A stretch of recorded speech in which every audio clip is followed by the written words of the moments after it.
आपण मानको समस्त को नमस्कार करुच्ची। उपस्थित सबु कवि प्राण को एवं उपस्थित समस्त श्रोता बंधु को सम्मान जनाऊँची। आजिर उद्घाटक एवं वरेण्य कवि माने अग्रज मान को आउ थरे नमस्कार करुच्ची।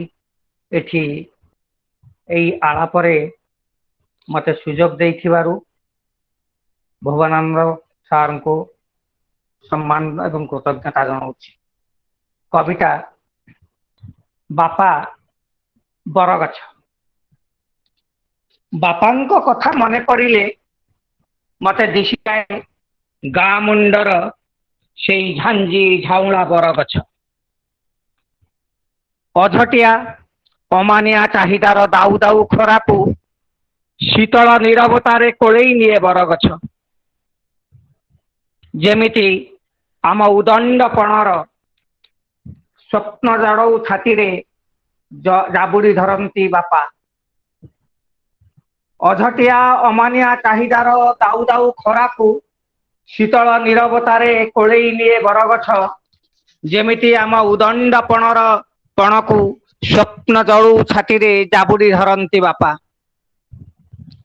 चढ़ई चपल असंजत लीलायन को दीपहर खरा देवे डाकी आने बैशाखी धुमाल। गछरू खसी पड़े पक्षी बसा पत्र आउ डाल।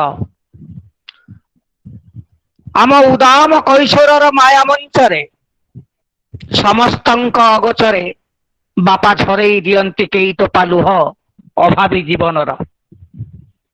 बरगछ झाउली पड़े झांझीरे बापा नीरवी जानती अभाव रे।